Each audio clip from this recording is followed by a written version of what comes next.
الحمد لله وكفى وسلام على عباده الذين اصطفى أما بعد أعوذ بالله من الشيطان الرجيم بسم الله الرحمن الرحيم شهر رمضان الذي أنزل فيه القرآن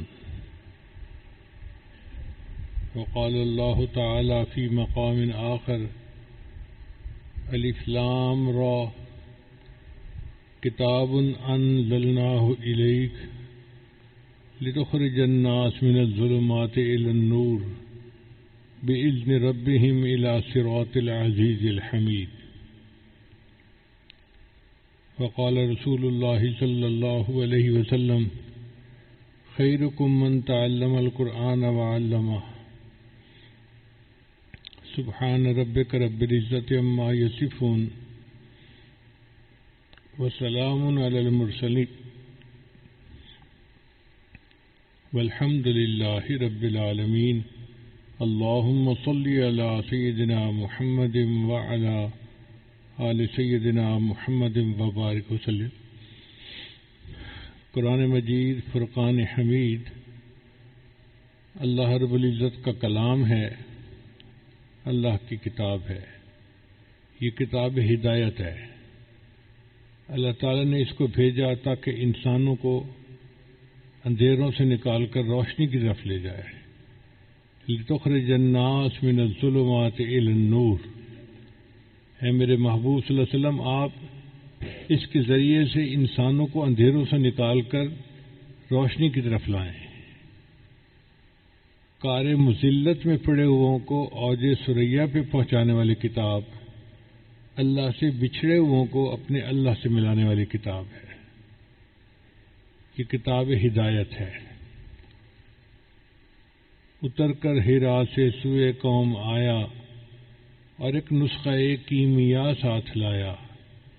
وہ بجلی کا کڑکا تھا یا صوت ہادی، عرب کی زمین جس نے ساری ہلا دی. قرآن مجید دلوں کا مقناطیس ہے. سلیم الفطرت لوگوں کو اپنی طرف کھینچ لیتا ہے. نبی علیہ السلام نے جب آ کے قرآن مجید کی تلاوت فرمائی تو جو سلیم الفطر حضرات تھے وہ فوراً چلے آئے، جیسے سیدنا صدیق اکبر رضی اللہ تعالیٰ عنہ. اتنے سلیم الفطرت تھے کہ زمانہ جاہلیت میں کبھی شراب نہیں پی، کبھی زنا نہیں کیا. ان گناہوں سے وہ اپنی سلیم الفطرت ہونے کی وجہ سے بچے ہوئے تھے. سب سے پہلے وہ ایمان لے آئے، اور بھی حضرات قریب آ گئے. حضرت عمر رضی اللہ عنہ جیسے بہادر انسان، جب انہوں نے دیکھا کہ ایک ہنگامہ برپا ہو گیا ہے مکہ مکرمہ میں، کوئی بندہ ہے جو ہمارے معبودوں کے خلاف باتیں کرتا ہے، تو تلوار لے کے نکل کھڑے ہوئے کہ میں قصہ ہی سمیٹ دیتا ہوں. اللہ کی شان دیکھیے کہ راستے میں ایک صحابی ملے، سلام دعا ہوئی تو انہوں نے پوچھا کہاں جا رہے ہو؟ کہنے لگے بس میں مسلمانوں کے پیغمبر اسلام کا قصہ ہی سمیٹتا ہوں. ان کا ان کے تو واضح قصہ سمیٹنا، پہلے اپنے گھر کی خبر لو، تمہاری بہن مسلمان ہو چکی ہے، بہنوئی مسلمان ہو چکے ہیں. تو بڑا غصہ بڑھ گیا. یہ کیسے ہو سکتا ہے؟ بہن ہو، میرا بہنوئی ہو، اور مجھ سے مشورے کے بغیر وہ نیا دین قبول کر لیں. تو بہنوئی کے گھر چلے گئے. اب جب وہاں گئے تو پتہ چلا آواز سے کہ کچھ وہ پڑھ رہے تھے. ایک صحابی تھے جو ان کو قرآن پڑھا رہے تھے. دروازہ کھٹکھٹایا، ان کو پتہ چل گیا کہ عمر آیا ہے. وہ صحابی بھی چھپ گئے اور انہوں نے قرآن مجید کو بھی چھپا دیا. اندر گئے تو جا کے اپنے بہنوئی سے کہا میں نے سنا ہے کہ تم مسلمان ہو گئے ہو. انہوں نے آگے سے جواب دیا کہ اگر اسلام سچ ہے تو قبول کرنے میں کیا رکاوٹ ہے. غصہ انتہا کو پہنچا ہوا تھا. اپنے بہنوئی کو مارنا شروع کر دیا. خاوند کو بچانے کے لیے بہن درمیان میں آئی تو بہن کے بھی تھپڑ لگایا. تو کہتے ہیں کہ بہن کو جب تھپڑ لگایا تو اس کے بھی منہ سے خون نکل آیا. مگر وہ بھی عمر الخطاب کی بہن تھی فاطمہ بنت خطاب. کہنے لگی کہ عمر، جس ماں کا دودھ تو نے پیا ہے اسی ماں کا دودھ میں نے پیا ہے. تو ہمارے جسم سے جان تو نکال سکتا ہے، ہمارے دل سے ایمان کو نہیں نکال سکتا. بہن کی یہ بات دل پہ اثر کر گئی. کہنے لگے اچھا بتاؤ تم کیا پڑھ رہے تھے؟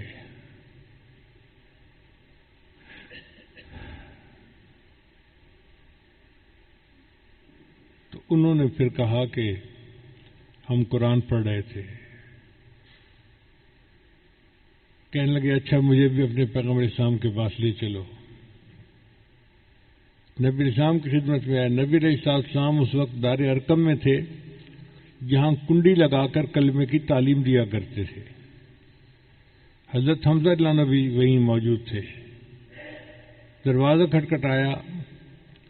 اب صحابہ کرام تو بہت خوف زدہ تھے کہ قریش مکہ کو پتہ چل گیا کہ اس گھر میں مجلس ہوتی ہے تو ہمارے لیے تو مصیبت آ جائے گی. تو ایک صحابی نے کہیں سوراخ سے دیکھا تو عمر بن خطاب کو دیکھا تلوار لے کے کھڑے تھے. آ کے بتایا اے اللہ کے وسلم عمر بن خطاب آیا ہے، ہاتھ میں تلوار پکڑی ہوئی ہے. تو نبی اسلام نے فرمایا دروازہ کھول دو. حمزہ رضی اللہ تعالیٰ عنہ جو تھے وہ فرمانے لگے آنے دو. اگر ماننے کی نیت سے آیا ہے تو خوشی کی بات ہے، اور اگر کسی اور نیت سے آیا ہے تو اسی کی تلوار سے میں اس کی گردن اڑاؤں گا. چنانچہ عمر رضی اللہ عنہ اندر داخل ہوئے تو نبی علیہ السلام نے ان کے سامنے سورہ طٰہٰ کی چند آیتیں پڑھی. طٰہٰ ما انزلنا علیک القرآن لتشقى الا تذکرۃ لمن یخشی. پڑھتے پڑھتے جب یہ آیت پڑھی اننی انا اللہ لا الہ الا انا فاعبدنی واقم الصلاۃ لذکری، تو ملانوں کا دل جو تھا وہ پسیر گیا. کہنے لگے کہ بس مجھے کلمہ پڑھا کے مسلمان بنا دیجیے. تو قرآن مجید نے سلیم الفطرت لوگوں کو کھینچ لیا تھا اپنی طرف. ہم نے اسکول میں جب سائنس سبجیکٹ پڑھنا شروع کیا تو ایک دن ہمارے استاد نے لکڑی کا برادہ منگوایا. لکڑی کو جب کاٹتے ہیں نا تو اس کا برادہ جمع ہو جاتا ہے، تو وہ برادہ ملا کے اس کے اندر کچھ لوہے کے ٹکڑے ڈال دیے. پھر ہمیں کہنے لگا کہ یہ لوہے کے ٹکڑے الگ کرو. اب ہم بچے تھے تو ہم ایک ایک ٹکڑا ڈھونڈ ڈھونڈ کے الگ کرنے لگے ہیں. پھر اس نے کیا کیا کہ ایک اس کے پاس کوئی چیز تھی جو اس نے اس کے اوپر پھیری تو سارے ٹکڑے اس کے ساتھ چپک گئے. ہم نے پوچھا استاد جی یہ کیا ہے؟ کہنے لگا یہ مقناطیس ہے. جہاں بھی لوہا ہوگا مقناطیس اس کو کھینچ لے گا. تو بالکل اسی طرح قرآن مجید مقناطیس کی مانند ہے. جہاں بھی کوئی سلیم الفطرت انسان ہوگا قرآن اس کو اپنی طرف کھینچ لے گا. آج بھی اگر ہم قرآن مجید کے ساتھ تعلق جوڑیں تو ہمارے دل سنور جائیں. قرآن دلوں کو صاف کرتا ہے، تصفیہ کرتا ہے، نفس کا تزکیہ کرتا ہے. اللہ تعالیٰ نے اس کتاب کو بھیجا اسی لیے ہے. یہ اللہ کا کلام ہے، انوارات سے بھری ہوئی کتاب، برکتوں سے بھری ہوئی کتاب. یہ دلوں کی دوا ہے، بیماروں کے لیے شفا ہے، نسخہ خدا ہے. اللہ کی شان دیکھیں کہ اب ان قریب ایک مہینہ آنے والا ہے جس کو رمضان مبارک کہتے ہیں. وہ شہر القرآن ہے، قرآن کا مہینہ ہے. قرآن اسی مہینے میں اترا اور اس مہینے میں قرآن کی کثرت کے ساتھ تلاوت کی جاتی ہے. تو ہم ابھی سے اس مہینے کے لیے تیاری کر رہے ہیں. ہم نے دنیا میں دیکھا ہے کہ عید کے آنے سے ایک مہینہ پہلے عورتیں اپنے کپڑے تیار کرنے شروع کر دیتی ہیں، بچوں کی چیزیں خریدنا شروع کر دیتی ہیں. ایک مہینہ لگ جاتا ہے عید کی تیاری میں. تو بھائی رمضان مبارک کا مہینہ شہر القرآن ہے، اس کی آمد کے لیے ہم بھی ابھی سے تیاری شروع کر دیں. اور رمضان کی تیاری کیا ہے؟ ایک تو اپنے گناہوں سے توبہ کریں، اور دوسرا اپنے کام کو اس طرح سے سمیٹیں کہ رمضان شریف کا وقت فارغ ہو عبادت کے لیے. روزہ صرف کھانے پینے سے رکنے کا نام نہیں ہے، روزہ اپنے اعضاء کو گناہوں سے بچانے کا نام ہے. تو ہم روزے کو اس طرح رکھیں کہ ہم کھانے پینے سے بھی رکے رہیں اور اعضائے جسمانی کو گناہوں پہ پڑنے سے بھی بچائے رکھیں. یہ اعلیٰ درجے کا روزہ ہے، سر سے لے کے پاؤں تک ہم روزہ دار بن کے زندگی گزاریں گے. تو اس کی پریکٹس ہمیں ابھی سے کرنی شروع کر دینی چاہیے. اگر کوئی صاحب موبائل فون کا استعمال غلط کرتے ہیں تو ابھی سے بند کر دیں، پریکٹس کریں. شیطان زور لگائے گا، لیکن جب آپ ریزسٹ کریں گے اور کوشش کریں گے تو اللہ اس مصیبت سے جان چھڑا دیں گے. اور اگر سکرین پہ تماشے دیکھتے ہیں تو دیکھنا چھوڑ دیں، اللہ کے لیے چھوڑ دیں. یہ رمضان مبارک کی تیاری ہے، اپنے آپ کو گناہوں سے بچانا. جیسے انسان نہا دھو کے تیار ہو جاتا ہے نا، ہم توبہ کر کے گناہوں کو چھوڑ کے رمضان کے لیے تیار ہو جائیں، پھر رمضان کی برکتوں سے ہمیں پورا پورا اجر ملے گا. نبی علیہ السلام کے زمانے میں قرآن کی کثرت سے تلاوت کی جاتی تھی. کتابوں میں لکھا ہے کہ اگر تہجد کے وقت کوئی بندہ مدینہ کی گلیوں میں چلتا تو اسے ہر گھر سے شہد کی مکھیوں کے بھن بھنانے کی آواز آتی تھی. یہ شہد کے مکھیوں کے بھن بھنانے کی آواز کیا ہوتی تھی؟ ہر گھر کے لوگ قرآن پڑھ رہے ہوتے تھے. آج ہمارے گھروں سے یہ آواز نہیں آتی، اس لیے کہ سب سوئے ہوئے ہوتے ہیں. تو تہجد کے وقت میں قرآن کا پڑھنا دلوں کو دھو دیتا ہے.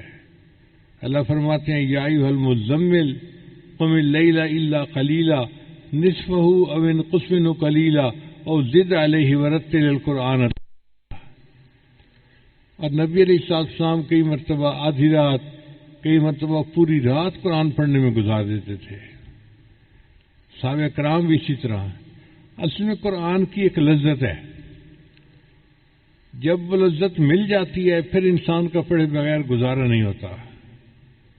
سیدنا عثمان غنی اللہ عنہ فرمایا کرتے تھے لو طہرت قلوبکم، اگر تمہارے دل پاک ہوتے، ما شبعتم من کلام ربکم، تم اللہ کے کلام کو پڑھنے سے تمہارا دل ہی نہ بھرتا. دل چونکہ گناہوں میں ملوث ہوتے ہیں، لہذا ہمارا پڑھنے کو دل ہی نہیں چاہتا. آپ دیکھیں بچے کو آئس کریم دی جائے نا تو اس کا کھانے کو دل چاہتا ہے، اور ہر لقمہ کھانے پہ اس کو مزہ آتا ہے. قرآن مجید بالکل اسی طرح ہے، ایک ایک آیت کے پڑھنے پہ مزہ. اور کئی دفعہ تو نبی علیہ السلام ایک ایک آیت کو بار بار پڑھ کے مزہ آتے. جیسے بچوں کے اندر ایک چنگم ہوتا ہے، وہ منہ میں رکھتے ہیں تو چباتے رہتے ہیں، گھنٹوں چباتے رہتے ہیں. میں نے ایک بچے سے پوچھا کہ آپ لوگ یہ کیا منہ میں ہر وقت رکھتے ہیں اور چباتے رہتے ہیں؟ کہنے لگے جی مزہ آتا ہے. تو بالکل اسی طرح نبی علیہ الصلوۃ والسلام ایک آیت کو پڑھتے تھے، مزہ آتا تھا، پھر پڑھتے تھے تو کندھے مقرر کے مزے لیتے تھے.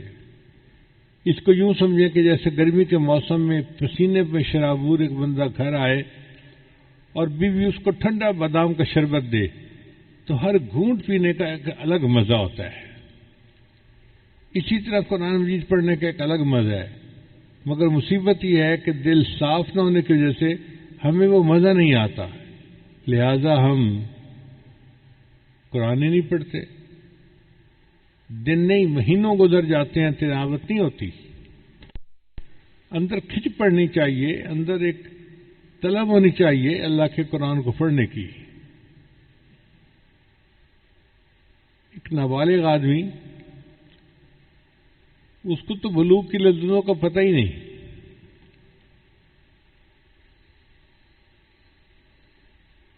اور اگر ایک بالغ آدمی جس کی شادی ہو چکی ہے اس کو کوئی کہے کہ جی ہم آپ کو بسکٹ کھلا دیتے ہیں، آج آپ بیوی کے پاس نہ جائیں، تو وہ کہے گا کیا بیوقوفوں والی بات ہے، اس سویٹ ڈش کی یا اس کھانے پینے کی یا ان بسکٹوں کی کیا حیثیت ہے؟ میاں بیوی کے وقت گزارنے کا معاملہ ہی کچھ اور ہے۔ اسی طرح جب دل صاف ہوتا ہے تو پھر قرآن مجید پڑھنے کا مزہ ایسا ہوتا ہے کہ پھر نیند کا ہونا، تھکاوٹ کا ہونا، یہ چیز رکاوٹ نہیں بنتی۔ بندہ جتنا بھی تھکا ہوا ہو رات کے آخر پیر میں اٹھ جاتا ہے اور مصلے پہ کھڑا ہو جاتا ہے۔ بعض رات تو ایک رات میں ایک قرآن مجید پڑھ لیا کرتے تھے۔ ہم اگر اتنا نہیں پڑھ سکتے تو ہم تھوڑا تو پڑھ سکتے ہیں نا۔ سورہ یاسین ہے تو تہجد میں اس کی تلاوت کر لیں، کوئی اور سورت یاد ہے تو اس کی تلاوت کر لیں، اگر نہیں بھی یاد تو سورہ اخلاص قل هو اللہ احد تو یاد ہوتی ہے۔ یہ قل هو اللہ احد ایک حرکت میں کئی مرتبہ پڑھ سکتے ہیں۔ کہاں لکھا ہے کہ ایک دفعہ پڑھ کے رکوع کر دینا چاہیے؟ سورہ اخلاص کو 100 مرتبہ پڑھیں، 200 مرتبہ پڑھیں، 500 مرتبہ پڑھیں۔ حافظ قرآن ہونا ضروری نہیں ہے۔ حدیث مبارکہ میں آتا ہے کہ ایک صحابی جو تھے وہ ہر وقت سورہ اخلاص پڑھتے تھے اپنی نماز میں۔ تو نبی علیہ السلام نے پوچھا کہ آپ ہر وقت کیوں پڑھتے ہو؟ اس نے کہا جی مجھے اس مضمون سے فطری محبت ہے۔ تو نبی علیہ السلام نے فرمایا کہ سورہ اخلاص کی محبت کی وجہ سے اس بندے کو اللہ تعالیٰ جنت میں اعلیٰ مقام عطا فرمائیں گے۔ سورۃ الکوثر یاد ہے، انا اعطیناک الکوثر، تو وہی پڑھیں جو مرضی ہے اور بار بار اس کو پڑھتے رہیں۔ یہ جو بار بار پڑھنا ہے نا اس سے دل پر اثر ہوتا ہے۔ دیکھیں دیوار کے اندر کیل گاڑنا ہوتا ہے نا تو ایک دفعہ ہتھوڑا مارنے سے کیل نہیں گڑتا، ایک دفعہ مارتے ہیں، پھر دوسری دفعہ مارتے ہیں، پھر تیسری دفعہ، ہیمر اٹ ڈاؤن، اس کو مارتے رہو حتیٰ کہ یہ گڑ جائے اس کے اندر۔ اسی طرح قرآن مجید کی آیات ہیں، ایک دفعہ پڑھیں گے تھوڑا اثر ہوگا، پھر پڑھیں، پڑھتے رہیں گے تو بالآخر دل پر اس کا اثر ہو جائے گا۔ اللہ کرے کہ ہمارے دل قرآن مجید کی محبت سے لبریز ہو جائیں اور ہمیں اس کی چاشنی ملنے رہ جائے، ہم روحانی طور پہ بالغ بن جائیں، پھر اٹھتے بیٹھتے ہمیں قرآن پڑھنے کا شوق ہوگا۔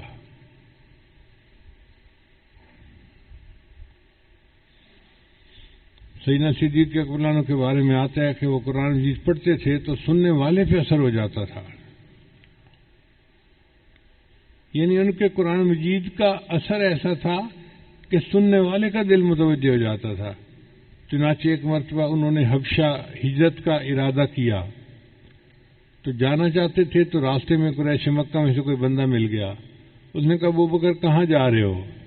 فرما دیا کہ مجھے نبی علیہ السلام نے اجازت دے دی ہے، میں حبشہ ہجرت کر کے جا رہا ہوں۔ اس نے کہا نہیں آئیں، میں آپ کو اپنے گھر اپنی امان میں رکھتا ہوں، کوئی آپ کو ہاتھ نہیں لگا سکے گا۔ تو اس نے اپنے گھر میں حضرت بکر صدیق کو امان میں رکھ لیا۔ صدیق کو وہاں رہنے لگے، مگر فارغ وقت میں بیٹھ کے قرآن پڑھتے تھے۔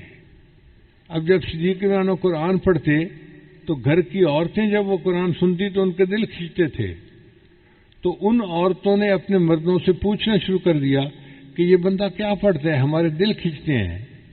تو اس بندے کو یہ محسوس ہوا کہ اگر یہ چند دن اسی طرح تلاوت کرتا رہا تو میرے گھر کے لوگ ہی مسلمان ہو جائیں گے۔ اس نے پھر اپنی وہ امان جو تھی وہ ختم کر دی۔ تو دیکھیں قرآن پڑھ کے دوسروں کے دل کھینچتے تھے، آج قرآن پڑھنے کے بعد ہمارے دل نہیں کھینچتے دین کی طرف۔ اس کی وجہ یہ ہے کہ دل جو ہے زنگ سے لچڑے ہوئے ہیں، ان کو صاف کرنے کی ضرورت ہے۔ اللہ تعالی ہمارے دلوں کا تصفیہ فرمائے، ہمارے نفوس کا تزکیہ فرمائے اور ہمیں قرآن کی لذت آنی شروع ہو جائے۔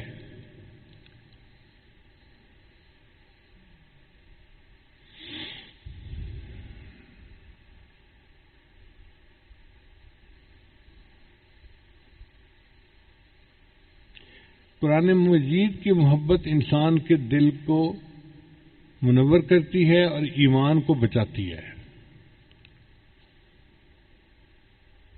چنانچہ ایک پاکستانی مسلمان کا واقعہ میں نے کتاب میں بھی لکھا ہے کہ وہ امریکہ میں انجینئر کی جاب کرتا تھا اور دفتر میں اس کے ساتھ ایک امریکن لڑکی بھی جاب کرتی تھی۔ اب لڑکی کافی حور پری قسم کی چیز تھی تو لڑکا اس کے ساتھ متعلق ہو گیا، ایسا عاشق ہوا کہ اس کا دل چاہتا تھا کہ جو مرضی ہو میں نے شادی اسی سے کرنی ہے۔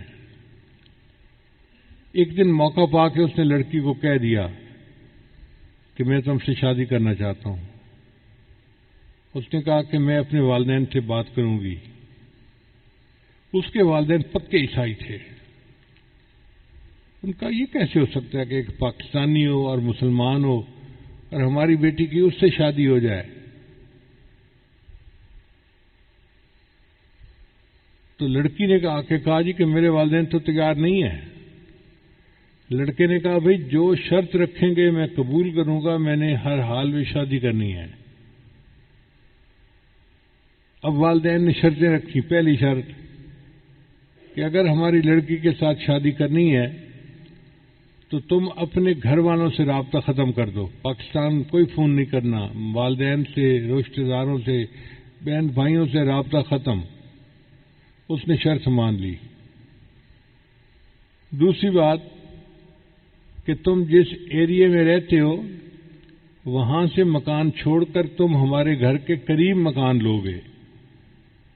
اس نے یہ شرط بھی مان لی۔ پھر تیسری شرط کہ ہم عیسائی لوگ ہیں اور ہم سنڈے کے دن اپنے چرچ میں جاتے ہیں، تو تم بھی سنڈے کے دن ہمارے ساتھ چرچ میں جایا کرو۔ ان کا مقصد یہ تھا کہ جب یہ جائے گا تو کچھ دنوں کے بعد یہ عیسائی ہو جائے گا۔ اس نے یہ بھی شرط مان لی۔ پھر انہوں نے ایک شرط اور رکھی کہ ہم کوئی چیز بیٹھ کے کھائیں گے نا تو یہ انکار نہیں کرے گا کہ میں یہ نہیں کھا سکتا، یہ نہیں کھا سکتا، یہ نہیں کھا سکتا۔ جو ہم کھائیں گے اس کو کھانا پڑے گا۔ مقصد یہ کہ ذبیحہ کا گوشت ہے یا بغیر ذبیحہ کے، یا سور کا گوشت ہے، یہ جو مرضی ہے یہ کھائے گا۔ لڑکے نے یہ بھی بات مان لی۔ آپ یوں سمجھیں کہ لڑکے نے اس کی خاطر ہر بات کو قبول کر لیا۔ تو ماں باپ کہنے لگے ٹھیک ہے، اگر یہ اپنا دین چھوڑ کے ہماری طرح بننا چاہتا ہے تو ہم بیٹی کی شادی کر دیں گے۔ لو جی شادی ہو گئی، اور شادی کے بعد وہ پاکستانی لڑکا اچانک ہی غائب ہو گیا۔ نہ دوستوں کو پتا کہاں گیا ہے، نہ ماں باپ کو پتا، کسی سے رابطہ ہی نہیں۔ اس نے جاب چھوڑ کے کوئی دوسری جگہ جاب لے لی اور ایک شہر سے دوسرے شہر منتقل ہو گیا۔ سب لوگ بڑے حیران تھے، اس کو زمین کھا گئی یا آسمان پہ چلا گیا، کیا ہوا اس کے ساتھ؟ 3 سال اسی طرح گزر گئے۔ 3 سال کے بعد امام مسجد نے ایک دفعہ فجر کی نماز کے لیے مسجد کھولی تو یہ پاکستانی صاحب جو تھے یہ مسجد میں آئے نماز پڑھنے کے لیے۔ تو امام صاحب نے نماز کے بعد اس کو اپنے کمرے میں بلایا کہ بھئی آؤ بیٹھو، ایک کپ چائے کا پی لو۔ پتہ نہیں کہاں چلے گئے تھے، ملے ہی نہیں اتنے عرصے کے بعد۔ تو یہ نماز کے بعد ان کے کمرے میں آیا اور پھر اس نے اپنی سٹوری سنائی۔ کہنے لگا امام صاحب میں اس لڑکی کے عشق میں اتنا پاگل تھا کہ اندھا ہو چکا تھا۔ ماں باپ کو چھوڑ دیا، بہن بھائیوں کو چھوڑ دیا، اپنے ملک کو چھوڑ دیا،